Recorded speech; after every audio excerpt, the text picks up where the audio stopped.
મહંત રાજેન્દ્રનંદ ગિરી આપણી સાથે જોડાયા છે વાવથી. બાપુ, સ્વાગત છે આપનું મંતવ્ય ન્યૂઝમાં. ઓમ નમો નારાયણ. શું લાગી રહ્યું છે આપને? વાવ બેઠકની વાત કરીએ, પરંતુ શું આપનો મત છે ગ્રાઉન્ડ લેવલ ઉપર જે ક્યાંક વાસ્તવિકતા હતી, સ્વરૂપજીની જીત થઈ છે, શું કહેશો આપ? સ્વરૂપજીની જીત થઈ છે એ તો ફાઇનલ થઈ ગયું. જી. દરોએ એમને જીતાડ્યા. ભાજપ, કોંગ્રેસ અને અપક્ષ ત્રિપાખીય જંગ હતો. છેલ્લે સુધી લાગતું હતું કે કોંગ્રેસ જીતશે, પણ સોશિયલ સ્ટ્રેટેજી અને એન્જિનિયરિંગ એમ કહેતું હતું કે ભાજપ જીતશે.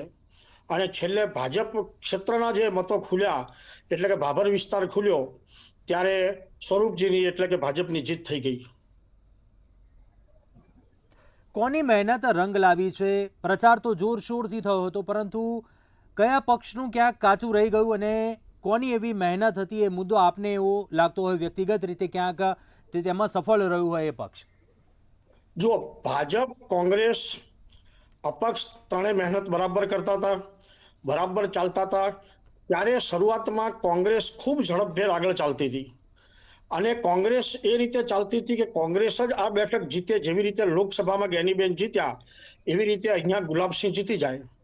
પરંતુ એ વખતે મેં એક વાતની ટકોર ભારતીય જનતા પાર્ટી પ્રદેશ નેતાગીરીને પણ કરી હતી. પ્રદેશ નેતાગીરીએ એ વાતને સ્વીકારીને, એ વાત ઉપર ધ્યાન આપીને ગુજરાત વિધાનસભાના અધ્યક્ષ અને બનાસ ડેરીના ચેરમેન શંકરભાઈ ચૌધરી, જે ઇન્ટરનેશનલ પ્રવાસમાં જવાના હતા, અને એ એમનો સ્પીકર તરીકેનો પ્રવાસ, પણ પાર્ટીએ એમને સૂચના આપી. પાર્ટીએ વાવ વિધાનસભાની ગંભીરતા સમજીને શંકરભાઈને વાવની ચૂંટણીમાં રહેવા માટે જણાવ્યું. શંકરભાઈ વાવની ચૂંટણીમાં રોકાઈને આ ચૂંટણીને આખી પોતે લડતા હોય એવી રીતે માથે ઉપાડી, અને એવી રીતે મજબૂતાઈથી તેઓ ચૂંટણી લડ્યા. સમગ્ર ચૂંટણીનો યશ કોઈ એક વ્યક્તિને આપવામાં આવે તો તે શંકરભાઈ ચૌધરીના ભાગે જાય છે. શંકરભાઈ ચૌધરીએ એટલી જહેમત ઉઠાવી આ સીટ જીતવા માટે કે પોતે ઉમેદવાર છે એવી રીતે.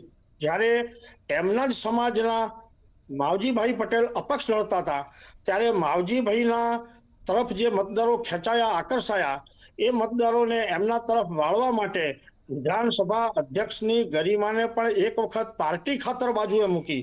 વ્યક્તિગત ભવિષ્યમાં શંકરભાઈને નુકસાન થાય એ વાતની ચિંતા એમને ન કરી. અને એવી રીતે લાગ્યા કે જેના કારણે ચૌધરી સમાજમાંથી જે ભાગલા પડ્યા, ચૌધરી સમાજના મતો એ જે ખેંચી શક્યા, અને ચૌધરી સમાજના મતો એમની સાથે ખેંચાવામાં પરબતભાઈ પણ સાથે રહ્યા, અને આ મતોને કારણે એ જીતી શક્યા.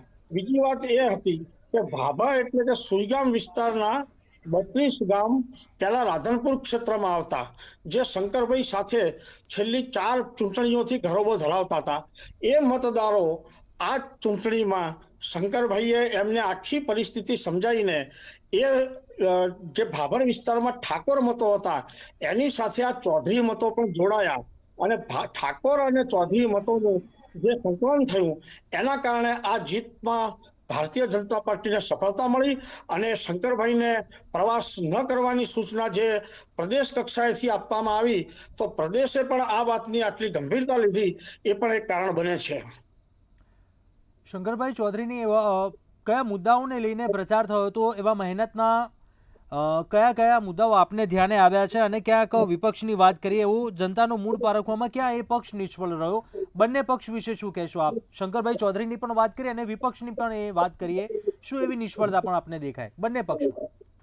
જો બંને પક્ષની વાત કરીએ છીએ ત્યારે કોંગ્રેસ તરફે લોકસભાની ચૂંટણીમાં પણ અહીંયાથી કોંગ્રેસને માર પડ્યો હતો. કોંગ્રેસ માઇનસ હતી. એટલે એક વાત તો નક્કી હતી કે એ વખતે કોંગ્રેસ જેટલી ચાલવી જોઈએ એટલી વાવ ક્ષેત્રમાં નથી ચાલી, અત્યારે પણ નથી ચાલતી. વાવ અને સુઈગામ વિસ્તારો એવા હતા કે જ્યાં રાજપૂત સમાજોના મતો હતા. રાજપૂત સમાજના આગેવાનો, રાજપૂત સમાજના કાર્યકરો ખૂબ જહેમતથી, ખૂબ સારી રીતે, ખૂબ સારી યોજનાથી આયોજન કર્યું હતું, અને એ લોકો પણ જીતી શકે તેવી વ્યવસ્થા ગોઠવી હતી.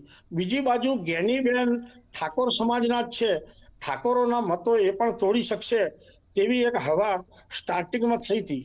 પરંતુ જેમ જેમ વાતાવરણ બનતું ગયું અને એ વાતાવરણને આધીન જ્યારે એમ લાગ્યું કે માવજીભાઈ પટેલ એ માત્ર મત તોડવા જ ઊભા છે અને કોંગ્રેસને જ જીતાડવાની છે, ભારતીય જનતા પાર્ટીને હરાવવા માંગે છે. બીજું કે ઠાકોરોના મનમાં એમ થયું કે જ્ઞાનીબેન આપણા સંસદ સભ્ય થઈ ગયા તો હવે આપણો ઠાકોર ધારાસભ્ય થઈ જાય. અમારા ત્યાં પક્ષ કરતા જાતિગત સમીકરણો વધારે ચાલે છે અને આ જાતિગત સમીકરણોમાં ઠાકોરને આ રીતે જીતાડવા માટેની કમર કસી ત્યારે ભાભર વિસ્તારમાં ઠાકોરો અને ચૌધરીઓને આગળ કર્યું એમ આ બંનેનું સંકલન થવાથી આ થયું. જ્યારે કોંગ્રેસમાં ગ્રાસરૂટ સુધી મહેનત થઈ, ગુજરાત કોંગ્રેસ એટલે પ્રદેશ કોંગ્રેસે પણ પડાવ નાખ્યો, શક્તિસિંહ સહિતના તમામ આગેવાનો અહીંયા લાગેલા હતા. તેમ છતાંય સોશિયલી ગ્રાસરૂટ ઉપર જે રીતે જાતિગત સમીકરણોમાં કોંગ્રેસ અન્ય ઇતર કોમના મતો લેવામાં નિષ્ફળ રહી એટલે રાજપૂત સમાજના, દલિત સમાજના મતોમાં કોંગ્રેસને લગભગ સમેટાવું પડ્યું અને ચૌધરી મતો માવજીભાઈ વધારે તોડશે એ આશાએ અમને જે જીતવાનું ગણિત હતું એ માવજીભાઈ એટલા વધારે વોટ તોડી ન શક્યા, એટલા માટે ભારતીય જનતા પાર્ટીને જીત થઈ.